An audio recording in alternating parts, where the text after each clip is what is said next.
আসসালামু আলাইকুম প্রিয় চাষি ভাই, আশা করি আপনারা সবাই ভালো আছেন।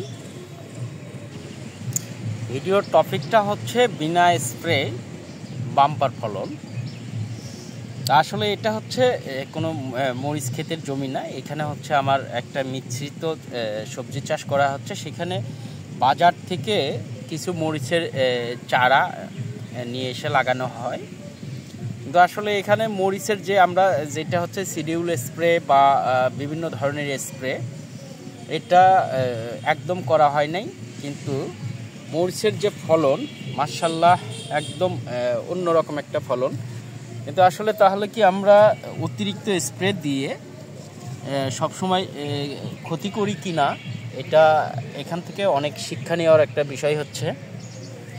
দেখেন, এটার কিন্তু পরিচর্যাও খুব বেশি নেই। এটা জমির ইয়েটা অনেক বলা চলে। কিন্তু মরিচ যে ধরনের যত আপনার উৎপাদন বা যে পরিমাণের মরিচ ধরছে, যেটা বলার কোনো ভাষা খুঁজে পাওয়া যাচ্ছে না যে মাশাআল্লাহ। আসলে আমরা স্প্রের দিক যদি খুব বেশি অগ্রসর না হয়ে আমরা জমিতে যদি নিচে খাদ্য দেই, সেই ক্ষেত্রে দেখেন এখানে হচ্ছে জমির নিচে যে খাদ্য এটা দেওয়া হয়েছিল, কিন্তু স্প্রে দেওয়াই হয় নাই। কিন্তু গাছটার গ্রোথ থেকে শুরু করে গাছের যে কন্ডিশন, সেটা একদম মাশাআল্লাহ পরিপূর্ণ একটা তরতাজা গাছ, একটা সুস্থ গাছ। আর ফলন যেটা হচ্ছে কি বলবো, যে এত সুন্দর ফলন যে স্প্রে ছাড়া। তো আসলে আমরা কি স্প্রের কারণেই জমির গাছগুলো বা ক্ষেতের যে গাছগুলো, এগুলো কি আমরা সবসময় নষ্ট করে ফেলি?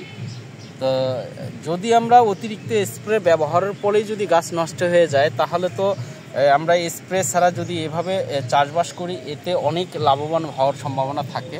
কারণ স্প্রে যদি না থাকে তাহলে সেক্ষেত্রে খরচের পরিমাণটা অনেক কম। দেখেন, খালি শুধু মরিচ আর মরিচ, এত পরিমাণ মরিচ যেটা বলার মতন না। তো আমি এটাই বুঝাতে চাচ্ছি যে স্প্রে করা হয়নি, এখানে আমি স্প্রে করিনি। এটা হচ্ছে আমার পেঁপে চাষ, এই জমিতে আমি পেঁপে চাষ করি। আর পেঁপের মাঝখানে কিছু চারা নিয়ে এসে লাগানো হয়, এই যে যেমন যে বেগুন, কিছু বেগুনের চারা, আবার কিছু মরিচের চারা।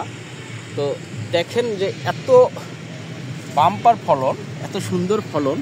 মরিচের গাছের যে স্প্রেগুলো আছে, এটার কোনো স্প্রে আজ পর্যন্ত দেওয়া হয়নি।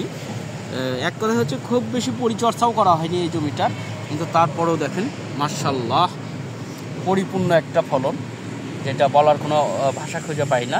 তো আশা করি এখান থেকে আমি অনেক অভিজ্ঞতা গ্রহণ করতে পারলাম। তো আপনারা সবাই ভালো থাকবেন। আসসালামু আলাইকুম।